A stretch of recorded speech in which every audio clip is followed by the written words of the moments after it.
कर्पूरगौरं करुणावतारं संसारसारं। ओम शिवा, जय माता दी। पुनः स्वागत है आप सभी का। चलिए हमारा उत्तम विषय ले लेते हैं। 139 दिनों के पश्चात दिन रहेगा 15 नवंबर 2024। यह तिथि रहेगी जब शनिदेव जो है मार्गी हो जाएंगे। और जो ये चाल जो है जो वक्री से बदल के जो मार्गी हो जाएंगे, इसका सीधा प्रभाव जो कर्क राशि का जाता है कि उसके जीवन पर क्या रहेगा, उसके बारे में चर्चा करेंगे। पहले शनिदेव की जो चाल है, ये जो काल है, यह समझ लेते हैं पहले। शनि 15 नवंबर 2024 दिन शुक्रवार सांझ 7:51 तक वक्री बने रहेंगे। इसके पश्चात शनिदेव मार्गी हो जाएंगे। अभी शनिदेव कुंभ राशि 11 नंबर में ही बने रहेंगे। शनि 28 फरवरी 2025 दिन होगा शुक्रवार और शाम के 7:06 से 9 अप्रैल 2025 दिन होगा बुधवार। प्रातः 5:03 तक शनिदेव 40 दिनों के लिए अस्त प्रभाव में रहेंगे। शनि 29 मार्च 2025 दिन होगा शनिवार रात्रि 11:01 पर मीन राशि 12 नंबर में राशि पर गोचर करेंगे। बृहस्पति देव का साइन है। तो ये जो 5 महीने का टाइम है, जिसमें कि थोड़ा सा प्रभाव जो है अस्त का भी आएगा, इसका टोटल जो गठजोड़ है वह क्या रहेगा, तो यह समझ लीजिए धन, स्वास्थ्य, नौकरी, व्यापार, विवाह और संतान वाले क्षेत्रों में शुभता देखने को मिलेगी। अब 3 चीज़ें शनिदेव के बारे में समझनी आवश्यक हैं, वक्री, मार्गी और अस्त। मान लीजिए कि आप किसी अपने बड़े से कोई प्रार्थना कर रहे हैं और उन्होंने प्रार्थना के लिए अभी तक आपको कोई जवाब नहीं दिया है, क्योंकि उनका मुख आपकी तरफ नहीं है, वह पीठ करके आपकी तरफ बैठे हुए हैं। इसको मान लीजिएगा आप वक्री स्वभाव। वक्री स्वभाव में भी वह जो आपके बुजुर्ग हैं, बड़े हैं, उदाहरण से समझाने का प्रयास कर रहा हूँ, तो वह सुन पा रहे हैं और आपका जो भी दुख है, दर्द है, तकलीफ़ है या जो भी प्रार्थना है, आपके काम रुक रहे हैं और उनका आशीर्वाद चाहिए ही चाहिए, नितांत है। क्योंकि दृष्टि आपके ऊपर सीधी नहीं हो पा रही है, पीठ है, ध्यान तो बना हुआ है लेकिन उतना लाभ नहीं मिल पा रहा है। तो वक्री काल जो है वह इम्पॉर्टेंट इसलिए हो जाता है कि यह आपके पेशेंस की भी टेस्टिंग का समय हो जाता है और इसमें जो करी गई आपकी प्रार्थना है वह एक प्रकार से इकट्ठा होती रहती है। अब 15 तारीख से शाम को 7:51 से ये हो जाएंगे सीधे, यानी हो जाएंगे मार्गी। तो वह जो बड़ा है आपके घर का, उसका मुख अब आपकी तरफ हो गया। तो मुख होने से होगा क्या कि अभी तक जो प्रार्थनाएं उन्होंने सुनी हैं आपकी और उनको बहुत अच्छे से आपका ध्यान है, लेकिन कुछ कर नहीं पा रहे थे आपके लिए, क्योंकि दृष्टि सीधी नहीं पड़ रही थी। अब दृष्टि हो गई बिल्कुल सीधी। तो जो मेहनत आपको जब आपकी तरफ मुख नहीं था, वो प्रार्थना करने में जो मेहनत लगानी पड़ रही थी, अब मात्र आपकी ये समझिएगा चेहरा देखने के साथ ही आपकी जो पीड़ा है उसके बीज तक वह पहुंच जाएंगे, क्योंकि आपके मुख से वह आपका जो बड़ा है वह आपकी सारी कठिनाई को पूरी तरीके से जांच लेंगे। तो संघर्ष जो है वो संघर्ष हमारा आधा हो जाएगा। अब इस चीज़ को समझिए कि इसमें जो अस्त काल है यह क्यों लिया गया है, 40 दिनों की जो अवधि है क्यों ली गई है। एक प्रकार से इस बात को समझिएगा कि मीन राशि में जैसे ही शनिदेव गोचर करेंगे 29 मार्च 2025 को, तो ढैया का जो भी सिस्टम चल रहा है, किसी भी रूप में जो हम भोगते आ रहे हैं उसमें बहुत बड़ा रिलीफ हमारे को मिल जाएगा। इस बात को बहुत ध्यान से समझिएगा। तो अस्त का क्या रोल है, अब अस्त को समझिए कि मार्गी आप समझ गए, वक्री समझ गए। अस्त का मतलब है कि आपके घर के बड़े ने यह देखा है कि आप बहुत अधिक जो है उनकी बात मानते हैं, पीछे से भी ध्यान बना के रखते हैं। अब आपके बुजुर्ग को थोड़ा सा रेस्ट करना है और आपकी भी टेस्टिंग का पुनः समय आ गया है और आपको एक प्रकार से भार जो अपने कंधों पे उठाना है, और पीछे से अपने बुज़ुर्गों की गैर मौजूदगी में जब वो आराम कर रहे हैं, शयन कर रहे हैं, आप कितने अच्छे से रिस्पॉन्सिबिलिटी निभा पाते हो, वह हो गया आपका अस्तकाल। प्रार्थना रहेगी कि हमेशा स्कैनिंग विद्या के माध्यम से जो अच्छा है केवल उसी को देखने का प्रयास करा जाता है और वही बताने का प्रयास करा जाता है। यहाँ से प्रेरणा लेते हुए हमारे जो गोल्स हैं, हमारे जो लक्ष्य हैं, उन तक पहुँचना के लिए प्रार्थना करी जाती है। अब इस बात को समझिए कि शनिदेव जब वक्री थे तो एक उनकी जो दृष्टि थी जो केवल स्कैनिंग विद्या में ही है कि वक्री स्वभाव के साथ में एक दृष्टि आ जाती है कि अपने से एक घर पीछे मुड़कर देखने की। और जो ये वक्री काल में जो ये दृष्टि आती है, द्वादश भाव को देखने की दृष्टि आती है, अपने स्थान से द्वादश भाव को, अपने जो मूल स्थान है जहाँ पर बैठे हुए हैं वहाँ को लगन मानते हुए उससे एक घर पीछे, तो उस भाव को शनिदेव बहुत ज़्यादा निखारने का प्रयास करते हैं। तो वह जिस भाव को वह देख रहे थे वक्री काल में, वह आपके उत्तम भविष्य के साथ जुड़ा हुआ था, और वह था जो आपके हर महीने घर में जो पैसा आता है, जिससे आपकी रोजी रोटी चलती है, जिससे आपका घर का मासिक खर्चा चलता है, यानी आपकी मासिक आय, चाहे वह किसी भी साधन से आए, उसके साथ में बहुत ज़्यादा मजबूती और बहुत सारे पर्दे जो लगे हुए थे, एक प्रकार से मुखौटे लोगों ने चढ़ा कर रखे थे, इस आधार पर कि हम जो है आपके अपने हैं, उनको भी हटाने का बहुत गहराई तक प्रयास करा गया है शनिदेव के आशीर्वाद से। अब जैसे ही मार्गी होंगे तो वह जो द्वादश भाव वाली जो दृष्टि है वह हो जाएगी बिल्कुल शून्य, और मार्गी होते ही 3 दृष्टियां प्रमुख रह जाएंगी।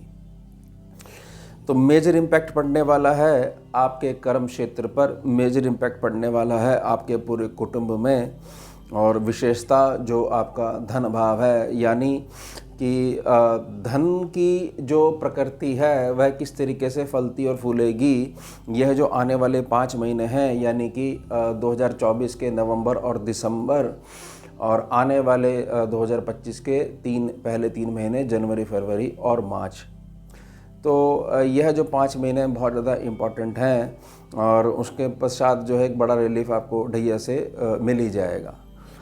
और तीसरी जो दृष्टि पड़ती है, 10वीं दृष्टि पड़ रही है, वह आपके शुभ त्रिकोण भाव पे पड़ रही है। तो जिनके घर में संतान नहीं है, संतान का सुख भी शनिदेव के आशीर्वाद से मिलेगा। मतभेद बहुत अधिक बन गए थे गर्मियों से लेकर अभी तक, पितृपक्ष तक संतान के साथ में, या आप खुद जो है स्टूडेंट हैं और एक प्रकार से कुछ स्थितियां ऐसी हो गई थी, कुछ मानसिक अवरोध उत्पन्न हो गए थे कि आपको लग रहा था कि करी गई जो पढ़ाई है, इससे जो मैंने जो उत्तम भविष्य का निर्माण करा है, क्या वह संभव हो पाएगा या नहीं हो पाएगा। तो ये जो भ्रम की स्थिति जो उत्पन्न हुई थी, इन सब से भी रिलीफ मिल जाएगा। प्रार्थना रहेगी कि कर्क राशि का जो जातक है उसके पास बहुत अधिक पकड़ जो होती है वह मानसिक रूप से होती है। पैदाइशी तौर पर स्वाभाविक जो प्रकृति रहती है कर्क राशि का जातक है, वह बहुत तेज़ी से चीज़ों को ग्रहण कर लेता है। इसलिए जो सबसे अधिक जो इमोशनल जो डैमेज होते हैं, रिश्तों में जो डैमेज होते हैं, जिनको बहुत ज़्यादा धोखा जो ग्रहण करके लेके आते हैं, वह कर्क राशि का जातक ही होता है, और बहुत लंबे समय के पश्चात इस पीड़ा से, वो मानसिक पीड़ा से बाहर आ पाते हैं, क्योंकि चीज़ों को पकड़ के रख लेते हैं। यही चीज़ अगर वह जानबूझ के करें और यह समझने का प्रयास करें कि अगर जो मार्ग है जो मेरे लक्ष्य तक जा रहा है, अगर मैं उस मार्ग को पकड़ लूँगा तो मेरी प्राकृतिक जो उपलब्धि है वह है कि एक बार मैंने जिस चीज़ को ग्रहण कर लिया, वो बहुत मुश्किल से फिर जो है मेरे अनाहत से, मेरे मन मस्तिष्क के द्वारों से बाहर निकल के पाती है। तो शनिदेव जब भी अष्टम भाव से संबंधित होंगे आपकी लगन कुंडली में हो, चाहे बेशक गोचर में आ जाएं, तो आप ये समझिएगा कि क्योंकि काल जो रहता है वो 2.5 वर्ष तक रहता है एक हाउस में, एक राशि में, तो शनिदेव ही पूरी कुंडली को कंट्रोल करते हैं। और शनिदेव को ये मानेगा कि बहुत खुल के परफॉर्म करते हैं अष्टम भाव में, और बहुत सारी चीज़ें आपके सामने नहीं आ पाती हैं, लेकिन आपके कल्याण मार्ग में वो जोड़ना शुरू कर देते हैं। जैसे ही वो राशि परिवर्तन करते हैं, यानी जैसे ही ये जो है मीन राशि में जाएंगे और अष्टम भाव को छोड़ेंगे और जब पुनः जो है वक्री होंगे तो दोबारा अष्टम भाव को फिर निखारने का प्रयास करेंगे। आने वाले समय में 2025 में 138 दिनों के लिए, अगले साल 2025 में गर्मियों में पुनः जो है वक्री चाल को धारण करेंगे। तो तब आपको यह चीज़ समझ में आएगी कि उस समय जो परिस्थितियाँ उत्पन्न हो रही थी, बेशक आपका दृष्टिकोण ऐसा रहा हो कि मेरा कुछ नहीं हो रहा है, लेकिन अब धीरे धीरे आपको समझ में आने लग जाएगा। शनिदेव का आशीर्वाद आपको समझ में आने लग जाएगा और आपको समझ में आएगा ये जितने भी ग्रह होते हैं ये मात्र टूल्स होते हैं। हमारे को केवल निराशा के भाव से स्वयं को बचा कर रखना है और हर एक कार्य को सिद्ध करना है। धूप और छाँव हैं, ये दोनों साथ में चलती हैं। हमारे को कोई अगर ध्यान लगाना है तो हमारे को अपने लक्ष्य पे ध्यान लगाना है और छोड़ना नहीं है, वह हमारे को मार्ग नहीं छोड़ना है। बाकी सारी चीज़ों जो हैं वो चलती रहेंगी धूप छाँव की तरह। और हमारी जो ये उपलब्धि है, प्राकृतिक उपलब्धि है चीज़ों को पकड़ने की, अब हमारे को बहुत ध्यानपूर्वक चीज़ों को पकड़ना है, क्योंकि हमारे को अपनी बेसिक नेचर पता चल गई है कि बहुत आसानी से चीज़ हमारे हृदय से उतर नहीं पाती है। फिर तो चीज़ हम वही पकड़ेंगे, लक्ष्य हम वही पकड़ेंगे जिससे हमारी उपलब्धि हो, हमारी जो है उन्नति हो, हम आगे बढ़ें और ऊंचा उठें। तो शनिदेव जब भी कुंडली को चलाते हैं तो शनिदेव का आप मूल अगर समझेंगे तो शनिदेव आपसे यहाँ पर 2 से 3 चीज़ें एक प्रकार से मांगने का प्रयास करते हैं, और वह 2 से 3 चीज़ें होती हैं। सबसे पहले तो समय का सम्मान करो, जीवन में अनुशासन लेके आओ।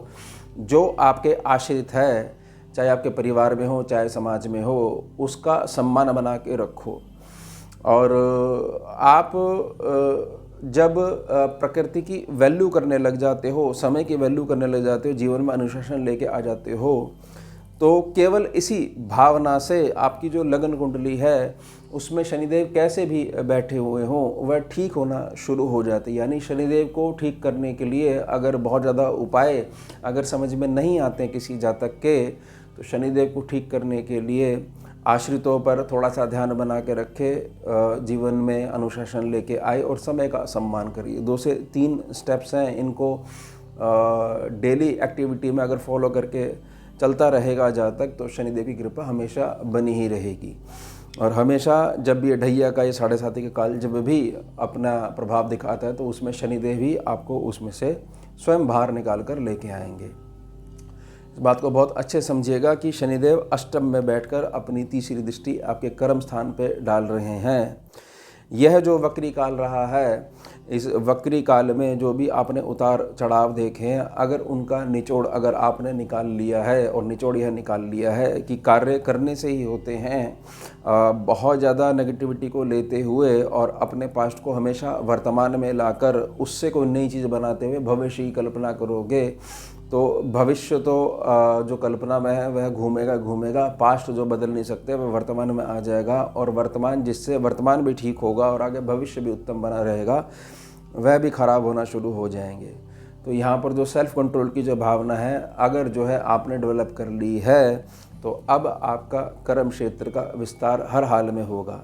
और कर्म क्षेत्र के सम्मुख बिल्कुल जो है आपका सुख स्थान है। सुख स्थान को आप ये मानिएगा कि आपकी भौतिक सुख तो है ही, आपकी निजी मानसिक प्रसन्नता भी है। यानी अब वह कार्य आपके सम्मुख आएंगे आने वाले 5 महीनों में, और जैसे ही मार्च आपका पूरे तरीके से चला जाएगा और अप्रैल मई जून ये जो आने वाले और 3 महीने होंगे अगले वर्ष के, इसमें बहुत सारी उपलब्धियां आप देखोगे।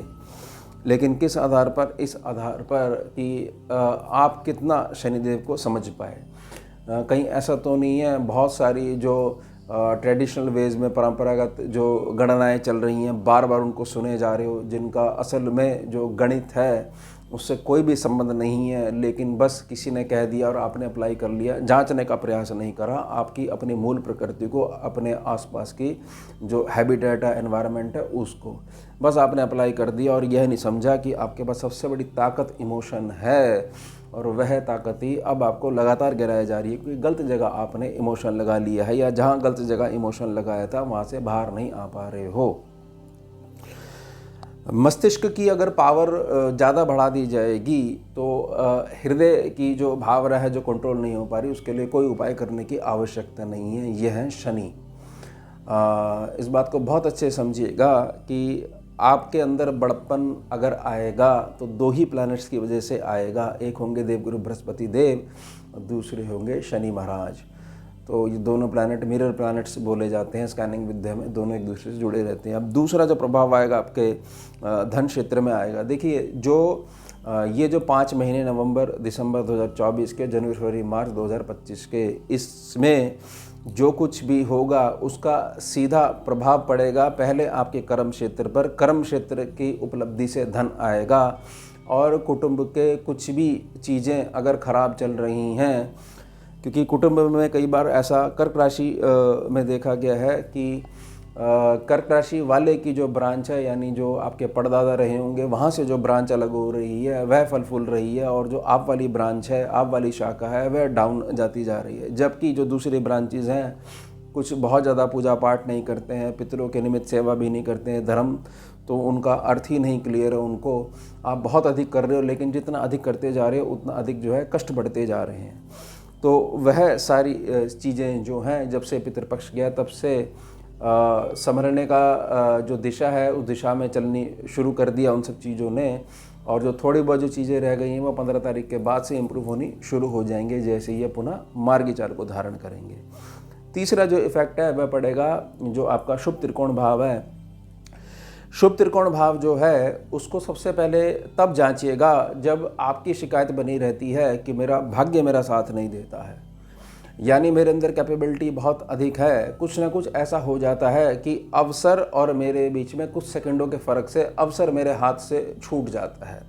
और फिर पुनः अवसर की प्राप्ति कब होगी उसके लिए फिर जो दोबारा से इमारत खड़ी करनी पड़ती है, जो गिर जाती है बार बार, तो उससे मेरे को जो है मानसिक आघात पहुंचता है। तो हमारा जो पंचम भाव है यह बेस है 9th सेक्शन का स्कैनिंग विद्या के अनुसार, उसके अनुभव अनुसार। तो आपके लक्ष्य सेक्शन पे तो कार्य होगा ही होगा, लेकिन आपका जो 5th सेक्शन है यानी कि जो नींव है 9th सेक्शन की, भाग्य सेक्शन की, और जिसमें जो आपके पिछले जन्म का जो पुण्य है वह भी छुपा रहता है, तो उसको नींव प्रदान कर दी जाएगी। और ये जो आने वाले 5 महीने हैं आपकी अर्जित करी हुई विद्या के, अगर विद्यार्थी हैं तो होने वाले भविष्य में लाभ के किसी भी रूप में आपके सीधे तौर पर आप अपनी प्रथम संतान पक्ष जो है उससे जोड़कर देख सकते हो। इन सभी क्षेत्रों में आपको शुभता देखने को मिलेगी। जिस भी जातक का पंचम भाव बहुत ज़्यादा मजबूत होता है या शुभ दृष्टि में होता है, तो उसको यह चीज़ समझना चाहिए कि थोड़ा सा कष्ट जरूर आते हैं आयु के प्रारंभिक भागों में, लेकिन उसके पश्चात बहुत अधिक स्थिरता बनी रहती है। वह स्थिरता फिर कभी पुनः हटती नहीं है। इसमें यह चीज़ भी बहुत इम्पॉर्टेंट होती है, ख़ासतौर से पंचम भाव से, क्योंकि पंचम को और जो द्वितीय भाव है इसको भी जोड़कर देखा जाता है स्कैनिंग विद्या में। तो यह भी देखा जाता है कि कुटुंब से आने वाले जो पितरों और पूर्वजों का जो आशीर्वाद है, क्या वो किसी तरीके से रुक रहा है बीच में। अगर रुक रहा है तो फिर उसके साधन करे जाते हैं, जिससे कि जो है ऊर्जा के साथ पुनः जुड़ाव हो जाता है। तो अब जो शनिदेव जिस तौर पर पंचम को भी देख रहे हैं, द्वितीय भाव को भी देख रहे हैं और दशम स्थान को भी देख रहे हैं, दशम स्थान को आप एक भाव और मैं दे देता हूँ, इसमें ये जोड़ लीजिएगा कि नित्य आधार पर जो आपके अभिभावक हैं या जो आपके पितृपक्ष हैं, पूर्वज पक्ष हैं, उनकी नित्य क्रियाएं भी आप जोड़ के देख सकते हो। तो यहाँ पर जो भविष्य के लिए उत्तमता की जो भाव दिए जा रहे हैं, जो बातें बताई जा रही हैं, वह सब निर्भर किस पे करेगी? वह निर्भर करेगी कि वह जो नीति है जो शनिदेव ने सिखाने का प्रयास करा है, आप कितनी सीख पाए हो और उसको अब भोगने का जो समय आ गया उसको किस तरीके से अप्लाई करते हो। ढैया का जो ये काल रहा है इसमें आपके क्या अनुभव रहे हैं, खट्टे मीठे अनुभव हैं, उसमें से क्या निचोड़ निकाल के आप लेकर साथ में चलोगे, क्योंकि अगला वर्ष आपके लिए बहुत ज़्यादा उत्तम होने वाला है और बहुत अधिक शुभ रिजल्ट आपको जो 29 मार्च 2025 है जब ये राशि परिवर्तन करेंगे उसके पश्चात देखने को मिलेंगे। प्लस इस बात को ये बहुत अच्छे समझिएगा कि कर्क राशि का जो जातक है वह अपने जीवन में अगर कभी गिरेगा तो केवल और केवल इसी आधार पर गिरेगा कि बहुत तेज़ी से वह सम्मुख व्यक्ति का व्यवहार देखकर और पहचान नहीं कर पाता है कि सम्मुख व्यक्ति ने मुखौटा लगा रखा है या ये उसका असल जो है चेहरा है, उसके साथ संबंध स्थापित कर लेता है मानसिक आधार पर कि यह तो मेरा अपना है, इसने मेरे लिए इतना करा है, मैं इससे 10 गुना ज़्यादा करूँगा। और सामने वाला सम्मुख व्यक्ति है वह केवल उसके हृदय की भावना से खेलते हुए अपना कार्य सिद्ध करने का प्रयास करता है और फिर उससे कोई संबंध नहीं रखता है। अब यहाँ पर यह जो गणना है, यह गणना हमारे को गिराना शुरू कर देती है और हम जो है सोच ही सोच में बहुत ज़्यादा ओवर थिंकिंग की तरफ चले जाते हैं। और इस जो प्रक्रिया जो ये चलती है, इसमें जो हमारा जो जीवन लक्ष्य है वह बहुत ज़्यादा प्रभावित हो जाता है। इसलिए कर्क राशि का जातक है, अगर ये अंदर से टूटता है, इसको अंदर से तोड़ा जाता है, तो सबसे अधिक जो लॉस ये होता है कि ये सारे जो बहुत अच्छा परफॉर्मेंस दे रहा होता है वह सारी परफॉर्मेंस एक तरफ रुक जाती है और ये ऐसा बैठ जाता है कि जो जातक दूसरों को सलाह देता है वह दूसरों की सलाहों पर आश्रित हो जाता है। तो यहाँ पर यह प्रार्थना रहेगी, ये जो कर्क राशि का जो गुण है मैं हर बार वीडियो में समझाने का प्रयास करता हूँ, क्योंकि संभावना बनी रहती है कि कोई भी नया जातक देख रहा हो, कोई नया व्यक्ति देख रहा हो, तो वह समझ पाए अपने इस गुण को और यही समझ पाए कि दो धारी तलवार है ये, अपना हाथ भी काट सकती है और सम्मुख व्यक्ति का भी विनाश कर सकती है। तो हमारे को इसका सदुपयोग करना सीखना है, क्योंकि हमारे पास सबसे बड़ी ताकत जो है वह है चंद्रमा की, यानी आंतरिक मन की, यानी कि जो जागृत मन है वह भी और जो सोया हुआ है वह अवचेतन मन। और प्रार्थना रहेगी कर्क राशि का जो जातक है, जब ये आंतरिक तौर पर प्रसन्न होता है, प्रसन्नता के भाव में बहुत सारी बातें जो ये कह देते हैं वह इनके लिए उल्टी पड़ जाती हैं और दूसरों के लिए एक प्रकार से सिद्धि का काम करती हैं। जब भी जिस भी जातक का अष्टम भाव से शनि का संबंध हो जाएगा तो उसको बहुत अधिक मौन रहने का अभ्यास करना चाहिए। ले तो केवल ईश्वर का नाम ले, बहुत अधिक अगर एक प्रकार से ईश्वर का ही आदेश आ रहा है तो सम्मुख व्यक्ति को 2 शब्द कह सकता है, अदरवाइज जो आपके भविष्य की उत्तम ऊर्जा है वह शब्दों के माध्यम से दूसरे का भाग्य निर्माण कर देती है, इस आधार पर कि आपका भाग्य काट लिया जाएगा। तो यह प्रार्थना रहेगी, यह जो आपका जो गुण है इसको थोड़ा सा संभालिए। समय के बारे में मैंने बता दिया है, आने वाले 5 महीने आपके श्रेष्ठ हैं। पुनः प्रार्थना रहेगी कि बड़े बदलाव होंगे आपके कुटुंब के संबंध में, आपके कर्म क्षेत्र है, टाइप क्या है आपके बिजनेस की, टाइप क्या है आपकी जॉब की, रोज़गार का विषय क्या है, मूल विषय क्या है, उसमें होगी। और संतान पक्ष आपका बहुत अधिक इम्प्रूव होगा। उनके जीवन में कुछ भी कष्ट चल रहे हैं या आपके मध्य जो है थोड़े से भाव बिगड़े रहते हैं वह सामान्य होंगे और आगे उन्नति के पथ पर उनको लेके जाएंगे। अगर स्टूडेंट हो तो आने वाला भविष्य आपका उत्तम है।